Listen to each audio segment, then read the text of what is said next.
Necəsiz? Sağ ol. Salam, salam. Sən necəsən? Yaxşıyam. Mənim arqumentim yoxdur. Sadəcə buradan demək istəyirəm ki, yəni bəlkə də bir yerdə ateist olmaq odur ki, yəni müəyyən bir həyat mənası ortadan qalxır. Bu mən də bilirəm. İndi açıq bir şeydir də, yəni Tanrı yoxdursa, bilmirəm, verilən məna yoxdursa, yəni biz də ölüb gedəcəyiksə, bunun da çox bir mənası yoxdursa.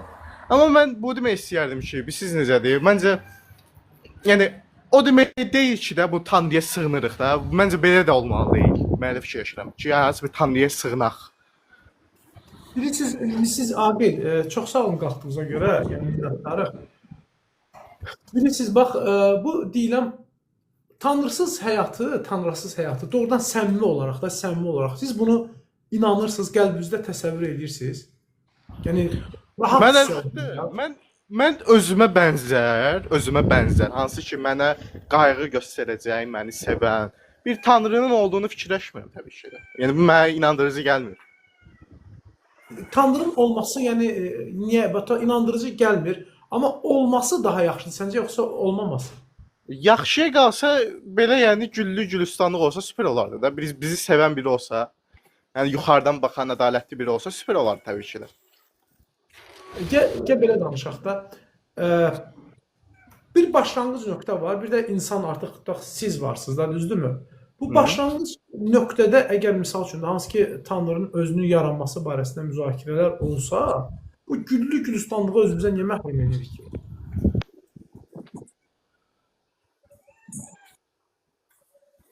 Anlata bildim fikrimi? Bir də deyə bilərsiniz zəhmət olmasa. Deyirəm ki, məsəl üçün, buyur Sərxan, çox sağ ol, mən sənə minnətdaram əzim. Mən də sağollaşmalıyam, sadəcə sözünüzü bölmək istəmədim. Sərxan bəy söz 5 dəqiqə danışmaq istəyirdi. Nəsə sual verdim, düz 5 dəqiqə danışdı. Yəqin ki, o danışmaq istədiyi mövzunu danışa bilmədi. Ona görə getdi də. Mən nə deyirəm? Demək istəyirəm ki, məsəl üçün, bizdə də siz deyirsiniz ki, qayğı məsələsi olması, tam ona sığınmağım da biraz problem var. Yəni, ümumiyyətlə, müsəlmanlarda Allaha sığınmaq məsələsindən tanışsınız, o sistemlə necədir, yoxsa? Bilikli deyiləm, mən öyrənmək açığam. Yəni, öyrənmək istəyirəm. İcazə versin necə deyək, bizdə bu məsələ təvəkkül adlanır. Necə ki, İslama görə insanın öz bacarığında olan şeylər var, görə biləcəyi şeylər var və insanın əlində olmayan şeylər var, aydındır. Biz belə görürük. Təbii ki, bunu elə həyatda da praktik görürük də. Bizim öz əlimizdə olan şeylər var, bizim öz əlimizdə olmayan şeylər var. Məsəl üçün, bir misal gətirəndə, biz biznes qurmaq istəyirik, düzdür? Məsəl üçün, bu biznesə 50.000 manat pul lazımdır. Təbii ki, 50.000 manat az pul deyil. Bunu ora qoyduğun zaman müəyyən bir insan stres keçirir. İndi təbii ki, biz orta təbəqədən danışırıq da, milyarderlərin 50.000-dən danışmırıq. Misal, bunu ora qoyanda, ora qoyub, o biznesi qurana qədər hissəsi, bu bizim İslama görə bu insanın səbəbləridir, səbəblərdən yapışması. Yəni, mən nə edirəm, araşdırıram, bu səbəbdir. Məsəl üçün, hələ o əlimizdə olmayan hissəyə gedib çatana qədər, mənim üzərimdə İslam dinində məsuliyyətlər var. Bu nədir? Səbəblərdir. Səbəblər nədir? Biznesi araşdırmaq, aydındır. Biznes üçün yaxşı komanda qurmaq, biznes üçün investisiya toplamaq, investisiyanı qoymaq, biznes planı tərtib eləmək, ondan sonra artıq fiziki işlərə keçib, tox quracağım, tox restoran qururam, iş qururam, onu qurmaq, aydındır və onun artıq məhsullarını istehsal eləmək və tarifsət bazara çıxmağa qədər, aydındır. Bu hissələrin hamısı mənim əlimdə olan hissələrdir və mənim məsuliyyətimdə olan hissələrdir. Ona görə hətta İslam dininə görə bu hissələri tərk edib, o ikinci hissə var, təvəkkül eləmək, yəni qayğısına girmək məsələsi deyək də, belə də sizin təbirinizlə deyək. Biz bunu vəkil tutmaqda, Allaha vəkil tutmaq adlandır, buna təvəkkül edir. Bura qədər bu hissələri etmək vacibdir. Hətta İslam alimləri deyirlər ki, kim bu hissəni, bu səbəbləri düzgün, məntiqli, rasional formada etməyibsə, artıq onun o ikinci hissəyə təvəkkül etməsi, o nədir? İcazəli deyil. Allahdan istehsadır. İndi bunları biləndən sonra artıq iş başladı. İş başlayandan sonra artıq məhsulu satmaq, varlanmaq, rəqabətə qalib gəlmək və digər məsələlər bunlar artıq nədir? Mənim əlimdə olmayan bir şeylərdir. Ölkədə yəni dolların qiyməti dəyişə bilər, düzdür, valyuta dəyişə bilər, devalvasiya gedə bilər, müharibə başlaya bilər, Allah qorusun min dənə şey ola bilər və mən hansı problemlərlə qarşılaşaram, kimsə mənə düşmənçi eləyər və s. Bunlar artıq mənim domenimdə olmayan şeylərdir. Bizim o söykənəcəyimiz hissə, təvəkkül hissəsi, bax bu hissələrdədir.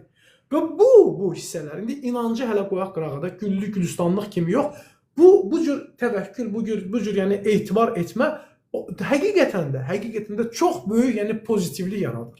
Pozitivlik və qüvvət yaradır.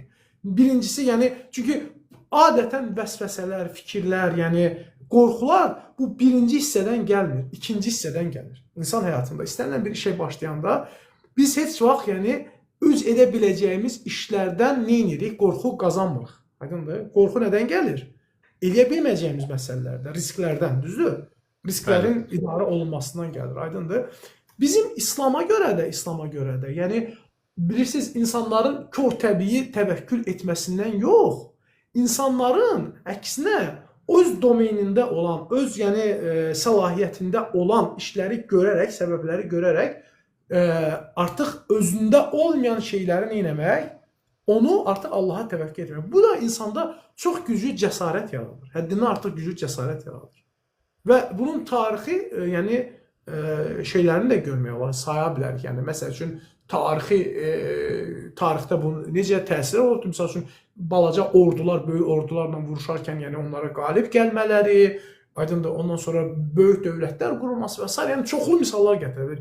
Lakin yəni qısa olaraq deyək, mən restoran misalı ya da biznes misalından danışıram. Çünki çox adam maraqlıdır, bilirik də bunu. Bu buradan gəlir, buradan gəlir, buradan gəlir. Bu pozitivlikdən, yəni belə də inançsızlıq bu pozitivliyi nə edir? Sənin üzərindən qaldırır. Sən artıq və bu pozitiv, indi belə deyək də, əlimizdə olmayan şeyləri kiməsə təvəkkül eləmək, nəyəsə təvəkkül eləmək bizim, yəni insan olaraq, yəni mən də psixologiya getmirəm, insan da, mən də, ikimiz də insanıq, səmimi bilirik də içərimizdə hansı yəni dalğalar olur da işlərimiz zamanı. Hamımız keçmişdə bunun içərisində. Bu vaqidir, bunu müzakirə etməyə, münaqişə etməyə yeri yoxdur. İnsanın bu təvəkkül məsələsinə zəruri olaraq ehtiyacı var. Hər bir insan bilir ki, onun əlində olmayan işlər yoxdur. Onun əlində olmayan işlər o nə edir? Onu mütləq, yəni hardasa bir təsəlli tapmaq üçün harası yönəltməlidir. Və bu zaman nələr baş verir? Bəzi insanlar nə edir? Bunun çıxış yolunu yaltaqlıqda görür. Gəlin filan kəsə yaltaqlanın, bəlkə o mənə bir rəhm eləyər. İkinci qrup, hətta rasional olmayan yaltaqlıqdan söhbət gedir. Tutaq ki, yaltaqlıq bəlkə də bir nəsə iş kömək eləyərsə, bəlkə də haradasa səbəb kimi yarayar da. Ümumi deyək, aydındır. Bəzi insanlar gedirlər, nə edirlər? Bəzi insanlar gedirlər, bunu misal üçün də daşdan, dəmirdən görürlər və s. və ilaxır. Bir qrup insanlar isə ümumiyyətlə deyir ki, bu yoxdur, mən buna ehtiyacım yoxdur. Lakin bunu yox deməsi, buna əlavə bir pozitivlik gətirmir. Yəni, narahatçılıqdan onu xilas edə bilmir, aydındır. Və biz İslam anlayışına görə, tövhid anlayışına görə biz niyə, misal üçün, bu məsələni təvəkkül və adını ibadət qoyuruq? Yəni, ümumi məntiqi ondan ibarətdir ki, biz qədərə inanırıq və biz Allahın kainatı idarə etməsinə inanırıq və onunla münasibətə inanırıq. Və biz bilirik ki, artıq bu məsələdə dualar. Mənim, yəni o səlahiyyət onun əlindədir də, dəyişmək, yəni mənim əlimdə olmayan şeylər onun əlindədir, o dəyişə bilər. Və bu inanclıq, bu ibadət insanın artıq yəni iqdam nədir, önə çıxmasına, cəsarətli olmasına, pozitiv olmasına həddindən artıq, yəni çox təsir göstərir. Yəni bu praktiki bir şeydir. Anlata bilirəmmi fikrimi əziz izləyicilər? Mən sizi çox gözəl anladım. Rahatladır da insan, mən anladım, başa düşdüm. Həddindən artıq pozitiv, yəni çox pozitiv, həddindən artıq pozitivlik yaradır. Yəni indi mən nəyə görə sildim? Yəni və bu doğrudan da mənəvi olaraq, indi təbiri caizdirsə, bu doğrudan da güllük gülistanlıqdır, müəyyən mənada. Həddindən artıq güllük gülistanlıqdır. Və mən sizə nə dedim? Bu güllük gülistanlıqla yəni insanın arasındakı bir məsafə olması da olur. Məsələn, ateistdə var da bu məsələ. İnançsız insanda bu məsafə var. Aydındır? Bu məsafə var. Bu məsafəni qət eləmək üçün, yəni insan əgər bu Allahın yaradan olub-olmama məsələsini əgər doğrudan elmi formada, məntiqli formada müzakirə eləyərsə və bu məsələdə müəyyən bir nəticə əldə etməyə çalışarsa və uğurlu olarsa, onda bu güllük gülistanlıqdan özünü məhrum etməmiş olur. Anlata bilirəmmi? Yəni ona görə dedim də, niyə özümüzü məhrum edirik ki, güllük gülistanlıqdan? Hə, buyurun. Üzr istəyirəm, Aqil bəy eşidirsən məni? Eşidirsən Aqil bəy? Əvvəla mən nə demək istədim? Güllük gülistanlıqdan da qabaq yəni bu kainatın, insanların yaranması, bu barədə məsələn bir ateist necə düşünür? Necə oldu kainat yarandı? Və necə oldu ki, siz... Mən fizika çox bilmirəm. Mən fizikada keçən dəfə 40 bal aldım. Fizikadan Selamünaleyküm. Sadəcə O Aqil qardaş deyir, elmim yoxdur, bilmirəm. Ona bir 20.000 pul versə görəsən onu saya bilər elmsiz. Necə oldu? Dünyavi işlərdə elmləri olur. Amma Allahın ayələri barəsində, Allahın dinində gələndə elm olmur. Olur da, insan olur da, əzizim, yəni hücum eləmir. Bir danışaq, bir danışaq. Hə, qoy bir dənə Talih, bir dənə üzr istəyirəm, əzizim, bir dənə qardaş, adın qardaşlar da izləyici, biz sizə də söz verəcəyik, amma şəxsi, heç kimə şəxsi şey eləməyək də, yəni nə kommentlərdə, Sadəcə bir danışaq, eşitmə, tamam. Aqil bəylə mən danışmaq istəyirəm. Bir dənə üzr istəyirəm, Talih bəydən üzr istəyirəm, Talih bəydən, bayaqdan, yəni, Talih bəy, etiraz eləmirsə, yəni Aqil bəy də söz verək, yəni deyəsən siz bizlə müvafiqsiniz, yəni siz müsəlmansınız da bildiyim qədər. Aqil bəy isə müsəlman deyil. Ona görə cavab versə mən də bir sualım olacaq Aqil müəllim. Bəli. Tamam. Və Aqil bəylə danışacağım, yəni belə sorğu-sual estağfurullah o mənada yox, sadəcə olaraq Aqil bəy orada mən düşünmürəm ki, yüksək səviyyədə yəni fizikanı bilmək tələbindən getmişdir. Biz sadəcə bir insanıq, yəni sorğuluyuruq. Yəni bu həyatda fizikanı ümumiyyətlə bilməyən insanlar var. Bu başlanğıcın, kainatın, məsəl üçün belə bizə çox adi gələn bu kainat, yəni çox qəliz və mürəkkəb bir kainatdır. Siz təsəvvür edin ki, elmin hələ bildiyi, yəni gördüyü kainat özü, yəni bilə bildiyi kainat, yəni müəyyən hissəni yəni tam bilə bilmir də, yəni çox qəliz və mürəkkəbdir. Sadəcə bütün bu fəsillərin əmələ gəlməsi, havanın, buludlar, hər bir şeydə, ağaclar, hər bir şey, siz təsəvvür edin ki, biz uşaq ikən, bu mənim, necə deyim, bir analogiya deyək, necə deyək, uşaq ikən biz, ağlımız o dərəcədə yüksək olmur deyə, biz məsəl üçün doğum evindən evə qaydanda gözlərimizi açırıq, məsəl üçün baxırıq səmaya, necə ağaclar, külək əsir, yapaqlar titrəyir. Bütün bunları biz dərk etmək, niyə analiz qabiliyyətimiz, ağlımız zəifdir də. Siz təsəvvür edin ki, uşaq ikən biz doğum evindən çıxanda 30 yaşlı ağlımız olsaydı, bəlkə də ürəyimiz, nə bilim, o Lord desə partlayardı ki, bu necə mürəkkəb hadisələr, yəni əsrarəngiz bu hava, külək, buludlar, hər bir insanlar danışır, ayrı-ayrı səslər eşidilir. Yəni bunlar necə baş verir axı? Sadəcə nə olur, sonradan biz yavaş-yavaş böyürük deyə, yavaş-yavaş böyürük və bizə ən mürəkkəb hadisələr belə çox adiləşir. İnsan da göz də görürük də, belə də olmalıdır. Qulaq da eşidirik də, belə də olmalıdır. Amma orada hansı proseslər verir? Məsələn ki, səsin çıxması üçün hava molekullarını heyecanlandırır və həmin dalğalara uyğun da qulaq pərdəmizi titrəyir. Həmin o titrəyişə görə tezliklər fərqli olur. Ayrı-ayrı insanların səslərini biz qaranlıq otaqda 100, 200, 300 nəfər insanın ayrı-ayrı səslərini biz səsimizdən ayırd edə bilirik ki, filan kəs mənim atamdır, biri filan dostumdur, biri nə bilim Aqil bəydir və s. Bütün bunlar bizə niyə adiləşir? Sadəcə tədricən bunlar baş verir deyə çox adiləşir. Amma əslinə qalsa, adi bizim həzz almaq üçün yediyimiz, biz qida qəbul edirik də, məsəl üçün otururuq, bir alma yedik də, həzz alırıq bundan.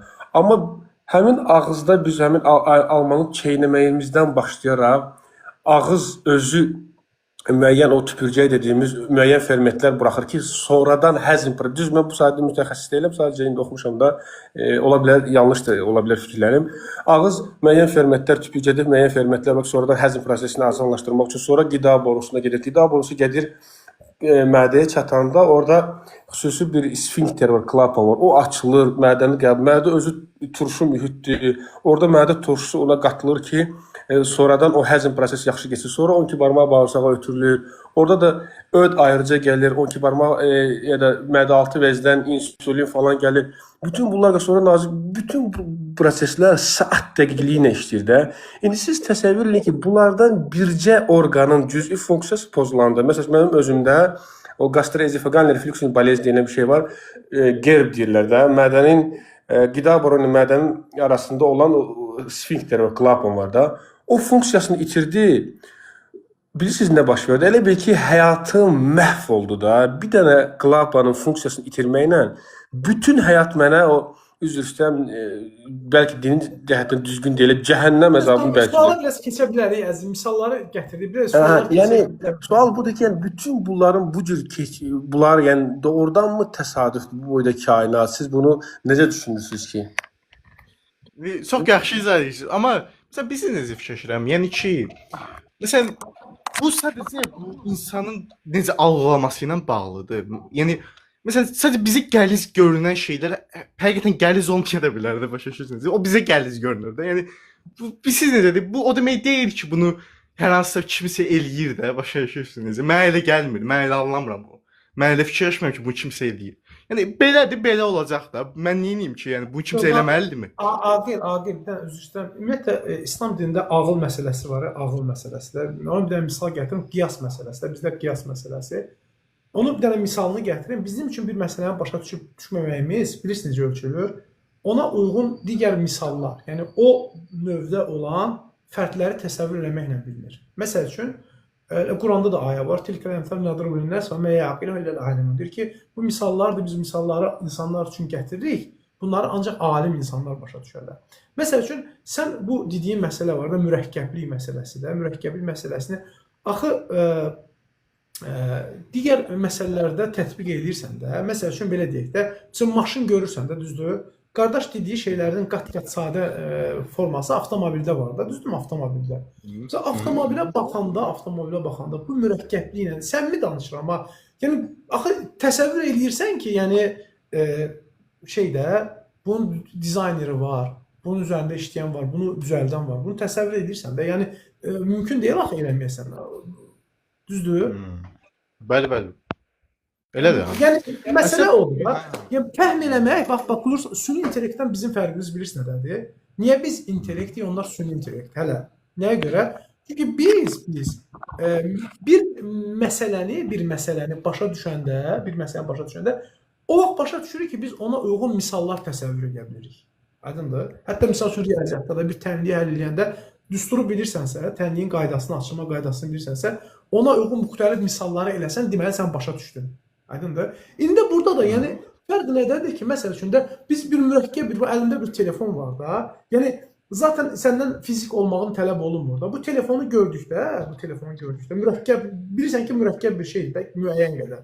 Demirik, təbii ki, insanın belə deyək də, bir hüceyrəsindəki mürəkkəblik, bir hüceyrəsində bədəndə insanın 4,5 trilyondan 10 trilyona qədər deyilər, dəqiq hesablaması zaten yoxdur, hüceyrə var. Onlardan bircə dənəsi, ən sadəsi bundan qat-qat mürəkkəbdir. Biz bunu gördükdə, axı, yəni qəlbimizdə hiss edilir ki, bunun düzəldəni var da, düzdür? Elədir. Bir yerdə düzdür. İndi, yaxşı, məsələn, mənə maraqlıdır həqiqətən. Bir dənə sual verəcəm də. Əlbəttə, buyurun. Yəni, bunu düzəldən varsa, kimsə idarə edir, düzqoş edir oradan. Hər gün, məsələn, biz tullanırıq, yerə düşürük. Bunu kimsə idarə edir. Halbuki mənə görə, yəni, çox da önəmi yoxdur da, bunun kimsə idarə edib edilməsin. Nəysə, ya da kimsə yaratmasının da çox önəmi yoxdur. Bu insanların əlaqəsi nədir? Yəni, insanların əlaqəsi nədir insanlardan? İnsanların niyə qayda qoyur məsələn? Qayda qoyur çünki bilsəncə, bax, bir dənə söz deyim sizə də. İxtisassız nədir? Yəni, prosto istəyirəm sizin ixtisasdan bir misal gətirim. Kompüter, aytişnik. Mühəndisiz də, alqoritm, düzdür? Bəli. Yəni, tamam, çox gözəldir. Elə kakraz, yəni, ən yaxşı misallar da məhz oradadır. Bax, təsəvvür eləyin, süni intellekti yəni, olan bir robot düzəltmişik. Aydındır?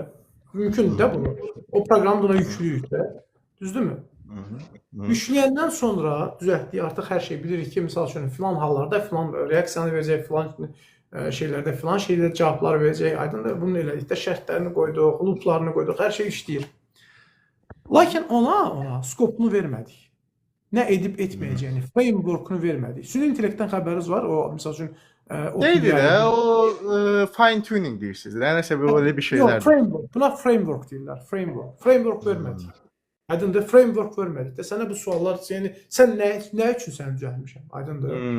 Necə davranmalısan?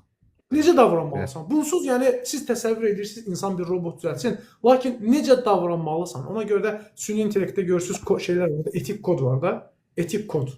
Yəni indi bu dəqiqə bu problemlərdən biridir də. Görsən adi misal üçün də Tesla'nın maşınlarında bu dəqiqə ən böyük problemlərdən biri nədir? Deyir ki, əgər deyir misal üçün qarşısına qoca bir kişi və ya cavan bir uşaq çıxsa, hansını vuracaq? Yəni üçüncü bir şey yoxdur da, seçim yoxdur. Bu çox böyük, yəni debatlar yaradır və yəni bu etika komitəsində süni intellekt etika komitəsində Avropada, Amerikada və s. mütləq bir framework verməlisən də, yəni hansı necə və bunu yəni tutaq deyək ki, o çətinliklərə getməyək də, ən azı bu robota bir demək lazımdır, sənin function nədir də? Məsəl üçün bir robot, adi bir sadə robot götürək də, süpürgə robotu, düzdür? Süpürgə. Düzdür? Ev süpürən robotlar görmüşsünüz də, gümrü fırlanır da. Bəli. Biz ona misal üçün öz skopunu deməsək ki, sən nə edəcəksən? O süpürgə robotu işləyə bilər. Optimal, produktiv işləyə bilər.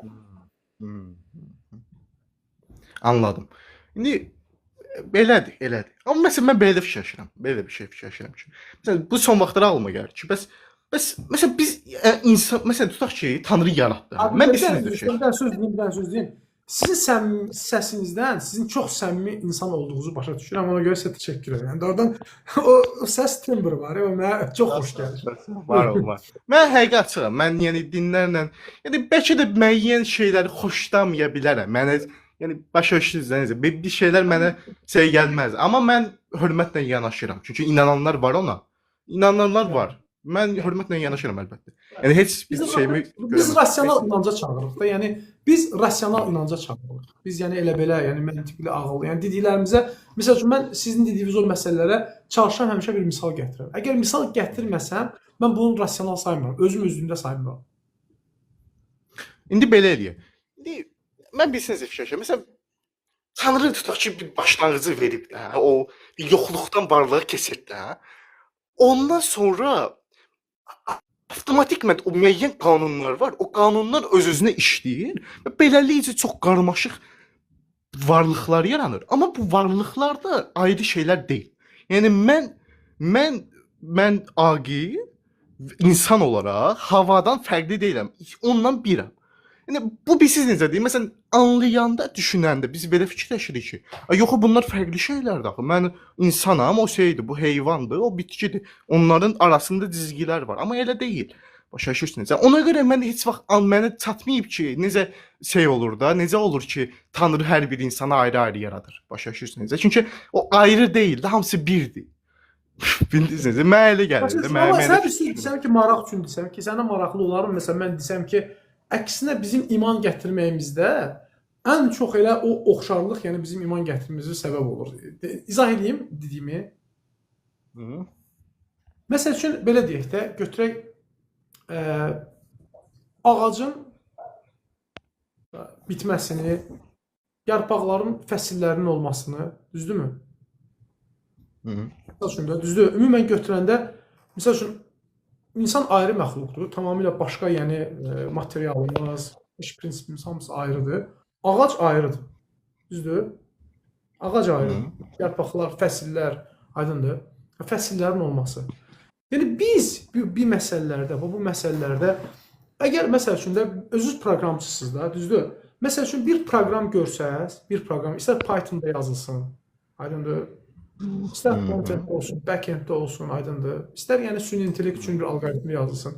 Siz orada misal üçün də o looplar var, misal üçün for, misal üçün də to və misal üçün loop until, düzdürmü? Bunları görəndən sonra və misal üçün şərtləri görəndə və case'ləri görəndə Bu proqramların hər birində ayrı-ayrı şeylər olsalar belə, biri yemək dastavka proqramıdır, o birisi süni intellekt, o birisi süpürgə proqramı, fərq etməz. Biz bunların hamısında əgər kodlarını oxuyanda görsək ki, bunların hamısında bu kodlar yazılıbdır. Aydındır?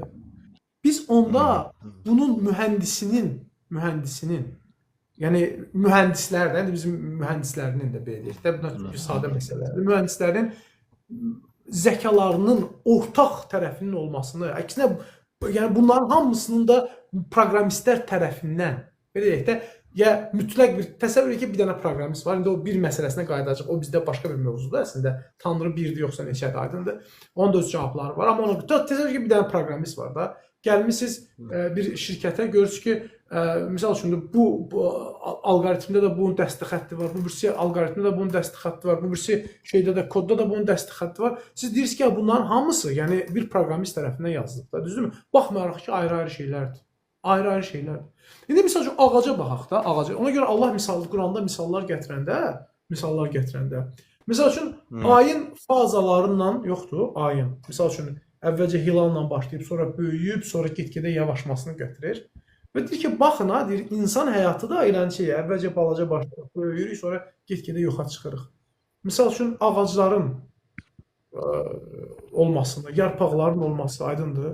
Bunları gətirir. Yəni, indi mənəvi olaraq baxanda, görürsən də bir ağacın meyvəsinin yaranması, sonra necə çiçəklənir, necə mayalanır əvvəlcə çiçək, ondan sonra çiçəkləndən sonra necə orada meyvə bitir, ondan sonra o meyvə necə yetişir, yetişəndən sonra necə çürüyür, tökülür, ondan sonra yarpaqlar tökülür və bir nəsil aradan çıxdı. Sonra insanlarda da eyni şeyi görürük də.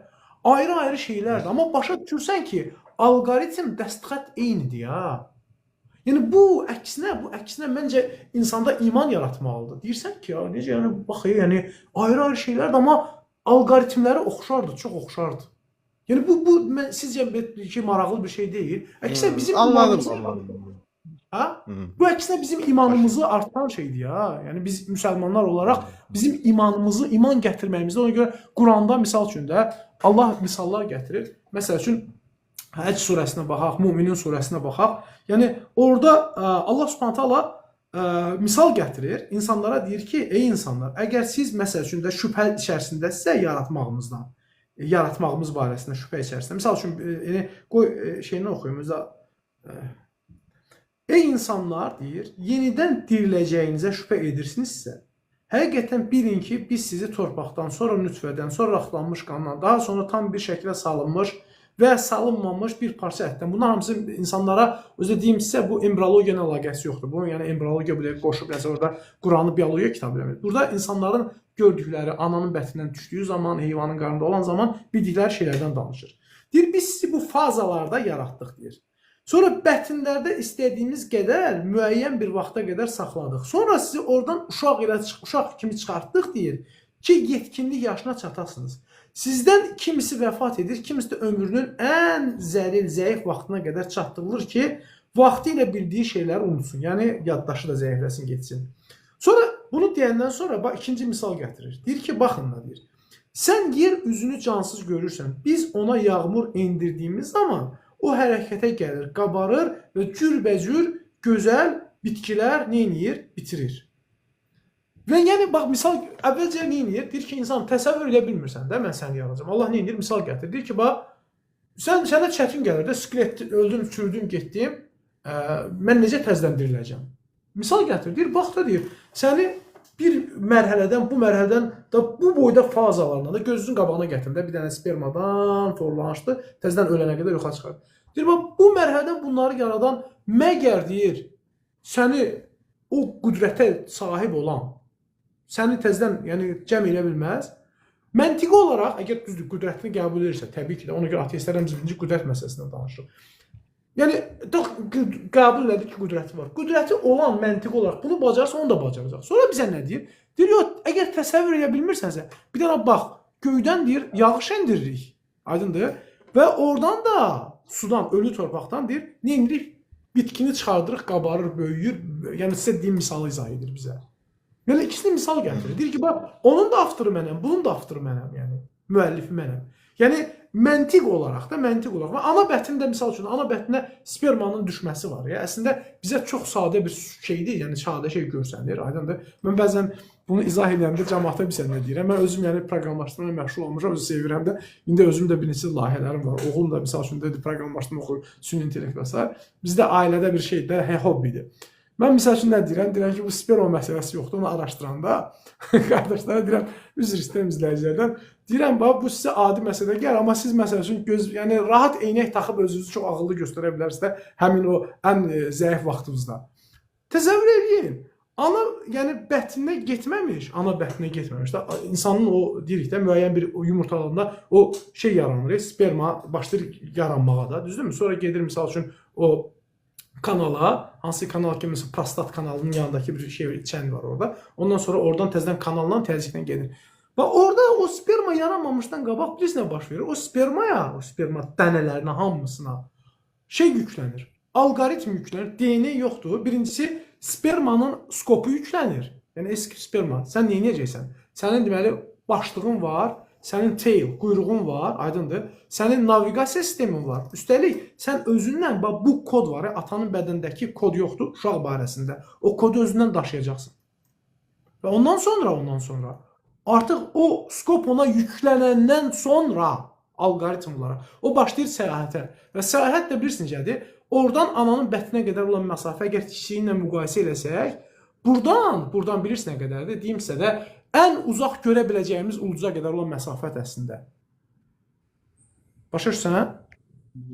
Yəni, o məsafəni, ona yüklənən o proqrama görə, algoritmə görə və üstəlik o naviqasiya sistemi var. O naviqasiya sistemi də bilirsən hardan hiss edir. Anadan gələn artıq o suyla hiss edir ki, bu ora getməlidir və gedir, oraya qədər o məsafələr orada başına nələr gəlir, yəni ildırım çağırır, mən oraların getmirəm, dələ təpə düz gedir, aydındır. Gedir, çatır. O çatandan sonra orada rəqabət baş verir, bir qismi öldürülür və s. Biri gəlir, o yumurtalıq divarını çatladır və içəri girir. İçəri girəndən sonra artıq bu zaman nə olur? Ananın yumurta hüceyrəsi var, ananın yumurta hüceyrəsi. Bunu sənin sahən olduğu üçün deyirəm. Orada onunla o birinci prosesi keçən, onlar birləşirlər. Birləşdiyi zaman bilirsiniz nə baş verir? Çox maraqlı bir şeydir ya. Ananın DNA-ləri artıq o yumurta hüceyrəsinə gəlir və onlar birləşib o zigot əmələ gələndən sonra, mayalama baş verdiyi zaman, aydındır, orada müəyyən enerji sahəsi yaranır və s. O iki dənə kod atanın DNA-yi ilə ananın DNA-yi, iki dənə də mühəndisiz də, yəni proqramlaşdırma. Bir dənə insan yazdığı kodu bir-birinə inteqrate eləmək bilirsiniz ki, nə qədər çətin məsələdir, düzdürmü? Bunlar özü çox mürəkkəb kodlardır. O kodlar bir-birinin içərisinə inteqrate olunurlar. Özü də bilsən flawless, yəni heç bir xəta olmadan tam işlək formada. Artıq bu kodlar bir-birinin içinə girəndən sonra, bu kod tam yazılandan sonra artıq nə edir? Başlayır artıq nə eləməyə? Hüceyrələrin yaranması prosesi başlayır. Bölünmə, ondan sonra müxtəlif haldan hala düşmə. Bunu niyə misal gətirdim sizə? Yəni bu proqram var, bu proqram. Oradan yaranması, buradan gəlməsi, bunların bir-birinə skop olunması, skop bir-birinə girməsi və bunların girməsindən sonra artıq o proses var, bayaq o ayədə oxuduğum proses var, o proses ondan sonra başlayacaq getməyə.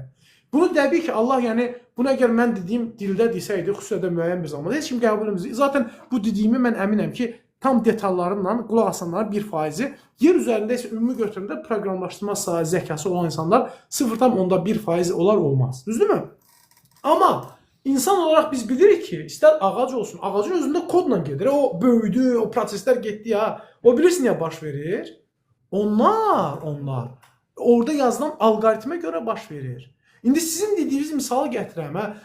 O algoritm orada da var, amma biraz fərqli yazılır. Təbii ki, ona uyğun yazılır, amma görürsən ki, o şey var, o kodun o şeyi dəsti xətti var, görürsən eynidir. Burada da kodun öz dəsti xətti var, burada da əlaqələr var. Ondan sonra da məna olaraq insanlara Allah deyir ki, baxın da deyir, baxın. Aydındır? Əksinə, biz onları görəndə bizim imanımız gəlməlidir ki, yəni biz belə izah edirik, iman gətirməliyik ki, bu yəni misal üçün belə deyək, Molla Nəsrəddin bir dənə lətifəsi var, mən xoşdurum lətifəni danışmağa. Molla Nəsrəddin bir dəfə çardaqda yatır Deməli, yox, çardaqda yatmır. Qonşunun bağına oğurluğa gedir, qonşunun bağına oğurluğa gedir. Qarpız oğurlamağa. Birdən yəni o 1-2 qarpız torbaya yığanda qonşu gəlir bunu əlində tüfənglə saxlayır. Deyirəm, molla, işə kişi sənədir, ağsaqqal yaşından başına otur. Utanmırsan bu yaşda qarpız oğursan. Deyirəm, belə olmadı, deyir. Deyir, mən çardaqda uzanmışdım, deyir, birdən güclü külək qalxdı, deyir. Məni götürdü, neynədi? Külək vurdu, saldı öz həyətimizə. Sonra külək gücləndi, məni saldı sizin həyətə. Sizin həyətə saldı, çəpərdən yapışdım, çəpər qopdu. Ondan sonra qarpızlardan yapışdım, qarpızlar qopurdu, bir təhət dayandım, deyir. İndi sən mənə gəldin, üstümə çıxdın. Və deyir, yaxşı, bəs deyir, bunları başa düşdüm. Və qarpızı deyir, torbaya kim yığıbdı? Deyir ki, sən deyir, mən onu bir fikirləşdirdim, sən gəldin, çıxdın, deyir. Yəni, insan yəni, özünü bu hala salmalıdır. Yəni, deyək ki, təsadüflə oldu da. Və bu kodlar var, bu qarpızları yan-yana belə o rəflərə kim yığdı? Yəni, necə yığıldı? Aydın mı? Məsələ bunun düşünməsidir. Təsadüf, Bəli. təsadüf siz nədir? Yəni anlaya bilmədiyin şey təsadüf deyirsən. Başa düşürsən. Anlaya bilmədiyin. Yəni anlasan təsadüf olmur zaten. Ya başa Bəli, düşsən ki, bəli. hər bir detal necədir. Bəli. İndi ona görə də təsadüf zaten o qədər də önəmli bir termin deyil. Çünki anlayanda başa düşürsən ki, necə olur. O təsadüf olmur. Ona görə Bəli. əgər insan çox ağıllı olsaydı, çox şey, demək olar ki, onu da anlayardı. Başa düşürsünüz necə? Ona görə bunlar önəmli deyil. Ya bunlar önəmli şeylər deyil. Bu təsadüf olub olmaması. Çünki yenə deyirəm də, çünki bilsəydin təsadüf o sadəcə ağlın şeyi ilə bağlıdır, dərrakə ilə bağlı bir şeydir. Təsadüf məsələsi əslində bilirsiniz, təsadüf bilirsiniz ki, bu təsadüf ehtimal nəzəriyyəsindən danışırıq da. Ehtimal nəzəriyyəsi biz misal üçün də bilmədiyimiz şeylərdədir də. Məsəl üçün misal gətirəmişəm. Bir dənə qəpik götürsən əlbədə. Qəpiyi atırsan göyə, fırada da belə. Ehtimal nəsə bir tədbir görməliyəm də. Deyirəm ki, A üzü düşsə, mən bu tədbirləri görəcəm. B üzü düşsə bu tədbirləri görəcəm. Məsələn, biz layihələr idarə edəndə, böyük layihələrdə, $1 milyard dolların üstündə layihələr, biz onun tender prosesində nə edirik? Deyirik ki, birdən şey olsa da, misal üçün də biz indi yaxın şərqdə işləyirik də, burada müharibə başlasa, o vaxtlar Husilər zatlar nə edirdilər? Bombalayırlar gəmiləri də, qırmızı şeydən keçəndə Cəbəl Tarix. Dilimdən bu başlasa, mən şeyləri Avropadan produktlar, şeyləri necə, materialları necə gətirəcəm, aydındır. Və misal üçün şeydən Hindistan tərəfdə bir problem olsa, muson yağışları başlasa, mən onu necə gətirim? Biz bunları heç birini yəni, hesablaya bilmədiyimizə görə, simülyasiya edə bilmədiyimizə görə, onların hamısını risk kimi müəyyən bir təsadüflərlə yazırıq. Sonra Monte Carlo şeylərini, yəni simülyasiyalarını şeyləri bir təqrib edirik ki, bu risklərin, bu ehtimalla burada bu qədər ziyana gedəcək. Bu ehtimalla burada təqribə mütəxəssis, yəni şey deyirlər də, belə mütəxəssis zənni ilə. Ondan sonra deyir ki, okey, misal üçün, ümumən 10% mən nə edəcəm? Risk büdceti edəcəm. Eləncə misal üçün də, bunu misal gətirir. Bir qəpiyi göyə atırsan, deyirsən ki, misal qəpiyin A üzü düşsə, məni top-tutaq döyəcəklər də. B üzü düşsə, nə edəcəklər? Mənə pul verəcəklər. Misal üçün də, düzdürmü? İndi mən axı bilmirəm A düşəcək, B düşəcək də. Nə edirəm? Deyirəm ki, A üzünə, birdən A üzü düşər, mənə tutub döyəcəklər də. Ona görə gedim qapının yanında dayanım. Aydında ayaqqabılarımı da geyinim də. Birdən qapı açılır. O A üzü düşən kimi qoyum üstünə. Aydındır? Tədbir görmək üçün. Amma elmi olaraq proses necədir? Əgər mən qəpiyi əlimə götürdüyüm zaman onun dəqiq çəkisini bilərəmsə, onun yəni hansı hissəsinə, yəni koordinatını, qüvvəni verəcəyim koordinatı bilərəmsə, həmçinin barmağın bucağını bilərəmsə və barmağın verdiyi həm yəni acceleration nə edir? Təcili, həm də qüvvəni mən bilərəmsə dəqiq. Ondan sonra küləyin sürətini hesablaya bilərəmsə, aydındır, və yerə qədər məsafəni bilirəmsə, əlimdən yerə qədər məsafə, mən dəqiq hesablaya bilərəm ki, necə düşəcək. Dəqiq, fiziki olaraq dəqiq bilirəm, aydındır? Bəli. Bunu zaten təcrübə olaraq göstərirlər. Bu məsələ. İnsanlar ehtimalı qarışdırırlar. Amma ehtimal nəzəriyyəsi, əzizim Aqil, ehtimal nəzəriyyəsi ümumiyyətlə də məntiq elmində 3 case var. Birinci case odur ki, mümkün şeylər, ikinci şey mümkünsüz, müstəhil deyirlər, aydındır. Müstəhil şeylər adətən ziddiyyətli şeylərdir. Üçüncü şey isə vacib, zəruri olan bir şeylərdir, aydındır. Zəruri olan şeylərdə, vacib olan bir şeylərdə də, aydındır. Bu yəni ehtimal nəzəriyyəsi müzakirə olunur. İkincisi deməli mümkünsüz olan şeylər, burada da ehtimal nəzəriyyəsi istifadə olunur. Üçüncüsü nədir? üçüncüsü mümkün olan şeylər. Yəni ehtimalı olan, mümkün olan şeylər. Bundan biri Onlarda arasında. hə, yəni mümkündür. Mümkün nədir? Mümkünsüz şey ziddiyyətdə olan şeylər birisi nədir? Məsəl üçün bu qaydadır. İki dənə zidd şey nə cəm ola bilər, nə ikisi də aradan qalxa bilər. Aydındır? Bu artıq ziddiyyətdir. Bunun misal üçün alınması şey mümkünsüzdür. Məsəl üçün belə deyək də, bir misal üçün də sükunətdə olan indiki olduğumuz şeydə də, yəni nisbi nəzəriyyəsinə getmirəm də, sükunətdə indiki olduğum, yəni məkanda sükunətdə olan bir şey eyni zamanda da yəni şeydə ola bilməz, hərəkətdə ola bilməz. Bu mümkünsüzdür. Aydındır? Mümkünsüzdür. Amma bir məsəl üçün də bir topa, aydındır, qüvvə verdikdən sonra onun hərəkət, yəni bir topun sükunətdə olduğu zaman onun hərəkətə keçmə кейsi var, ha, hərəkətə keçmə кейsi. Bu mümkündür, aydındır. Qüvvə verəsəm hərəkətə keçəcək, qüvvə verməsəm hərəkətə keçməyəcək. 50-50-yədir.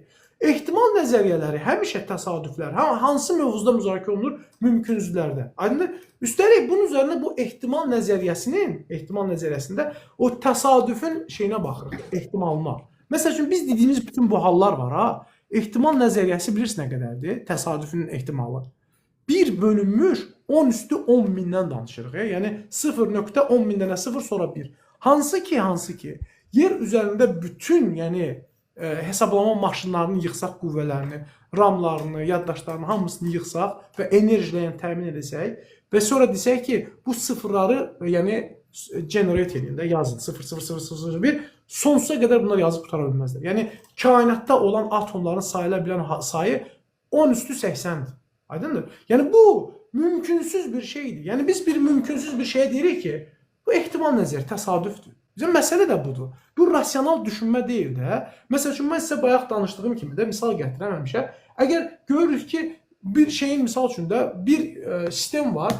Məntiqi olaraq yaradanın olması, xüsusilə bu nəzəriyyələr var da, teleoloji misal üçün nəzəriyyə, hansı ki, məqsədin tanınması üzrə, yəni bunu fəlsəfəçilər deyirlər, kosmoloji, səbəb nəticə məsələsi, aydındır, dəqiq dizayn, fine tuning, bunları şey eləsə, hamısını yəni götürsək, biz ən azı deyə bilərik ki, yaradanın olması 50-nin 50-yədir.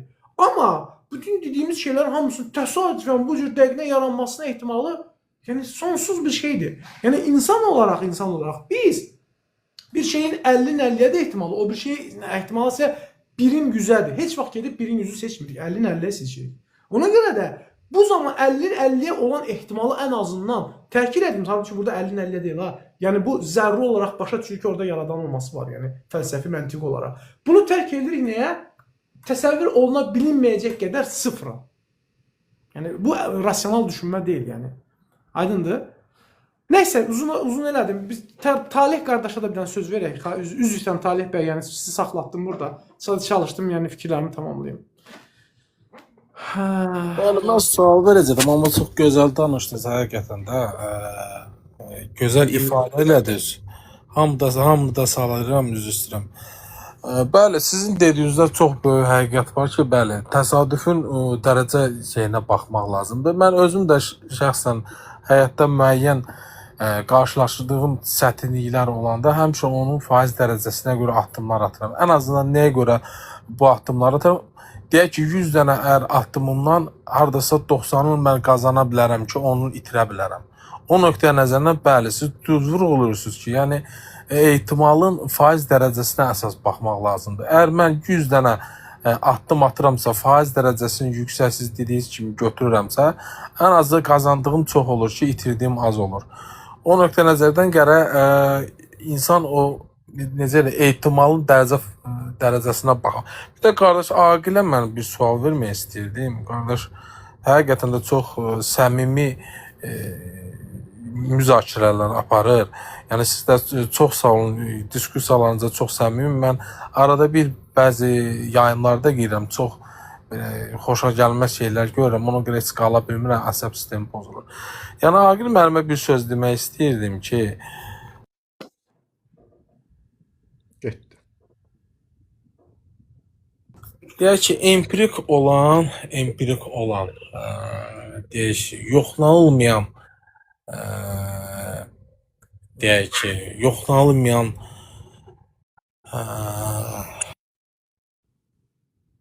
Qardaş, Səsiniz gəlir-gəlir qardaş. Ola bilsin sualınız tam anlaşılmasın. Alo, qardaş nəsə alınmır onda. Nəsə Aqil bəy, sizə baş ağrısı vermədik, yormadıq biraz. Valla belə pis deyil. Yəni Bu vallahi Biz mən yuxum başqa gəlir. bir faydası var. Asıl qardaş. Onlar söz haqqım olar. Çox gözəl danışdınız, çox belə necə deyim, detalları ilə danışdınız. Hətta Monte Carlo gəldiniz, çıxdınız. Çox bəyənirəm Monte Carlo-nu. O da bir istoriyası var, başqa vaxt danışarıq. O necə niyə Monte Carlo adlandırıldı. Mən sadə misallarla Aqil bəy bayaq dedi, mən dərindən belə maraqlanmıram. Adi biz bunu bir çox ateistlərlə danışanda deyirəm. Deyir ki, elmi izah elə falan bir mənası olsun da, yəni sən deyirsən ki, bu inanıramsa elmi izahı olsun da, gərək empirik olsun. Siz təsəvvür edin ki, biz çıxıb gəzir Azərbaycanı gəzirik. Fərq etməz, biz bir mağara olsun, lap tutaq gedək Qobustana gedək də. Qobustan daşların üzərində müəyyən insan fiqurları, ceyran fiqurları, məsələn, insan fiqurları var, əlində oxlar və ceyran dalınca qaçırlar belə, oxlar batırılıb da. Və kim gedir getsin, istər alim olsun, istər savadsız olsun, istər adi məktəb səviyyəsində bilən olsun, istər bu araşdırmaçılar olsun, ilk olaraq ağla gələn nədir? Bu rəsmləri bura çəkən, bu insan əlində oxlu və qaçan ceyran rəsmlərini bura çəkən bir dizayner var, bir insanlar var. Həm bunun elmi tərəfi hansıdır? Analizlər necə olunacaq? Gələcək ki, neçə il bundan, neçə min il bundan qabaq çəkilib, bunu karbon testi falan nə testlər eləyəcəksə, bunu təcrübəyə sala bilərlər.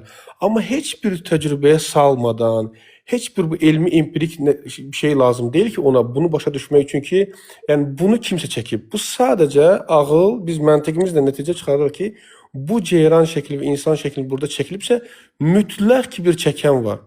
Tamam, indi sual olunur. Elementar daşın üzərində çəkilmiş bir ceyran şəkli, insan şəkli, hansı ki müasir indi Leonardo da Vinci'nin falan çəkdiyi bir mükəmməl rəsm əsəri deyil də, çox bəsit bir rəsm əsərini biz görəndə hər bir insan məntiqi ilə deyirsə ki, bunu bir çəkən var. Necə ola bilər? Ceyranın şəklini görəndə biz bunu deyirik, amma həqiqi mürəkkəb quruluşlu ceyranı görəndə daha mürəkkəb quruluşlu, mən deyərdim o ceyranla müqayisədə, şəkli ilə müqayisədə, həmin daş üzərində olan insanın şəkli ilə müqayisədə insanın öz quruluşu mükəmməl demək deyə bilərdim, yəni nisbi mənada. Bu cür insanı görəndə biz deyirik ki, yox, bu təsadüfən yaranıb. Yəni burada əslində məntiq xətası var və özdə çox böyük məntiq xətası var. Biz elementar şəkli görürük. Tamam, bu insan çəkib, amma insana qaydanda isə yox, bu boyda mürəkkəb sistem öz-özünə yaranıb. Tamam, bu bir yaradan tələb edirsə, indi məntiqlə yenə də yaradan varsa, bizi yaradıbsa və bizi heç vaxt boşuna buraxa bilməz. Niyə buraxa bilməz? Siz təsəvvür edin ki, biz bir şirkət qurmuşuq, 5 mərtəbəli bir ofis yaratmışıq, işçi tutmuşuq, nə bilim, hər bir şərait yaratmışıq. Amma bu işçiləri saat neçədə gəlməyi biz demirik, qayda qoymuruq. Saat neçədə işdən çıxması, nə istehsal edəcəkləri, nə satacaqları, hansı nizam-intizam olacaq, heç bir şey demirik. Yaxşı iş görüləndə hansı mükafatlar olacaq, işə gecikəndə, harsı bir oğurluq edəndə, nizamsızlıq edəndə hansı cəza olacaq, heç bir şey demirik. Sadəcə qanun, nizam-intizamı olan bir şirkət qurduq və bu şirkətin nizam-intizam olmadan ayaq üstə durması ehtimalı nə qədərdir? Heç bir gün bu şirkət, balaca bir 2 mərtəbəli olsun bir şirkət, 100 nəfər işçisi olan, bir gün ayaq üstə durmayacaq, dağılacaq və heç kim orada qalmır. Niyə? Çünki xaosda bir nizam-intizam yoxdur. Onda isə necə ola bilər ki, bu şirkətlə müqayisə olunmaz dərəcə böyük bir kainatı, bu dünyanı bir yaradan yaratsın və bu zəruridir yaradılması. Çünki bizim məntiqimiz bunu tələb edir. Lakin insanları bu boyda dünyanı başına buraxdı ki, heç bir nizam-intizam qoymuram. Onda bu da məntiqsizdir ki, yəni əksinə məntiq tələb edir ki, əgər bizi bir yaradan yaradıbsa və bu da məntiqlidir və bu yaradan da hökmən şəkildə bizə bir qayda qanun qoymalıdır ki, xaos yaranmasın. Razısınızmı Aqil bəy? Bir yerdə əlbəttə belə bir siz necədir? Belə düz kimi gəlir də, düz, ki məntiqli kimi. Aqil bəy çox getməyək. Aqil bəy düşünür. Mən əminəm ki, Aqil bəy düşünür. Aqil bəydə sual verəcəkdim ki, düz nəyə deyilir? Düz nə deyir? Sadə, dəqiqə, saniyə. Aqil bəy düşünəcək. Aqil bəy çox sağ olun vaxtınıza görə, ədəbinizə görə. Sağ olun, müğayət olun. Çox sağ olun Aqil bəy. Təşəkkür edirəm. Allah əmanət olsun. Bəli.